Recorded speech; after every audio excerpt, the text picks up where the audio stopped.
Spare parts, now allowed on DoorDash. You still have to tip, though.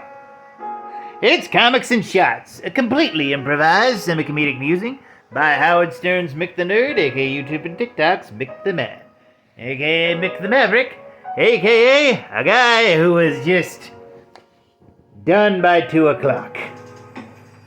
Today's subject, my weird relationship with heavy metal.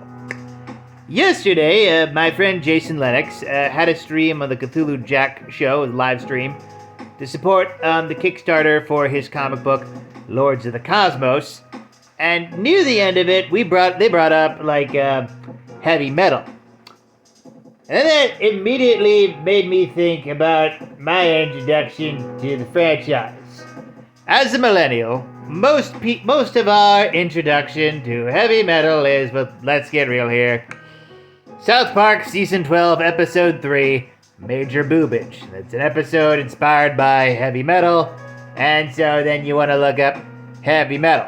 And so I did, at the time. And, like, you know, you look at on demand and you see, like, what do you see there? What do you see? What do you see? Heavy Metal, the movie that they made the episode they based it on, yeah. And so, you know, I watched it.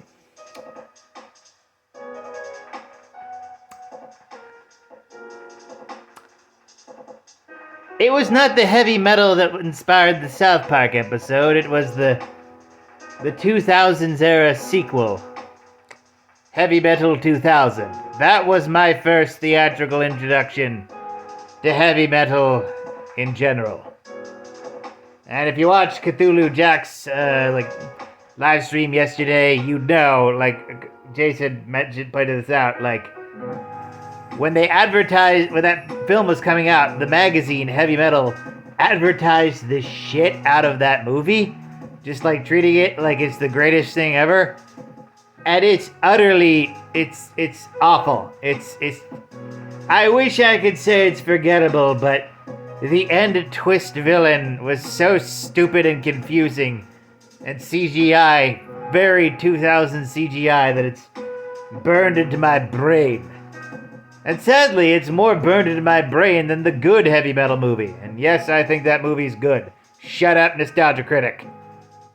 Or did he say that movie was bad? Who cares what Doug Quagger thinks anymore? Yeah, that was, and I don't know if it was because, like, out of a reaction to how bad that movie was, but I just never got that into heavy metal until, like, you know, my buddy Jason, Lord of the Cosmos. Yes, I'm going to plug his book several times in this video. Deal with it, you Daniels. Got me vaguely back interested in it. And I want to, like, read the old magazines, but will the scar of Heavy Metal 2000 ever allow me to enjoy it again? It's like having a rainbow ruined. Yeah. I don't think it was actually based on any particular story. Like, granted, the Tarna stuff in the original Heavy Metal movie, that wasn't based on a specific story either, but, like, you know, yeah.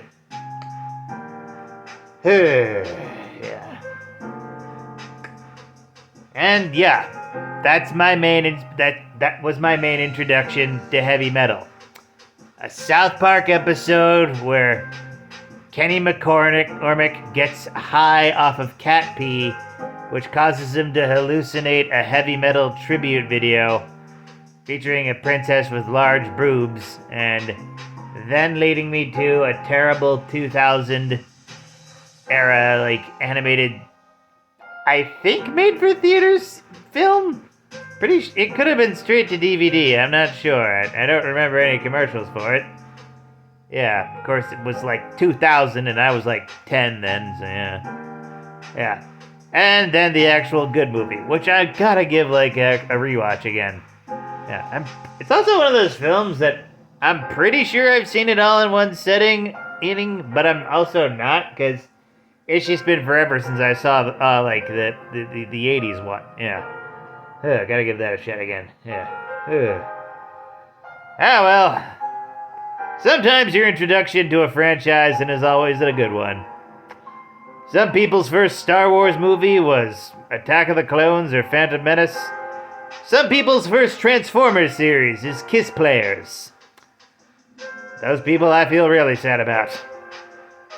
And some people's first Riverdale is Riverdale. Yeah.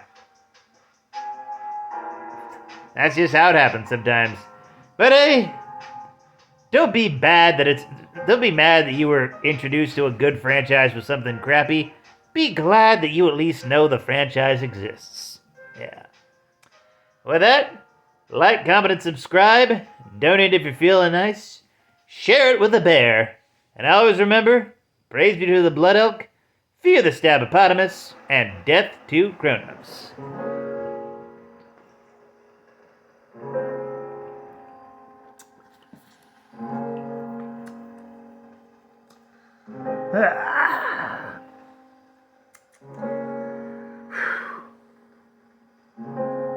I'll say to the good people of Philadelphia, don't order from Domino's. Like, on an app. Domino's is cheap pizza. DoorDash makes it expensive. You call Domino's, okay? They have delivery people. Generally, just don't eat chain pizza in general. You're on the East freaking Coast. East freaking Coast. What am I, Coach Z? Hey, it's the East freaking Coast. Oh boy. I'm tired. Have a night, folks.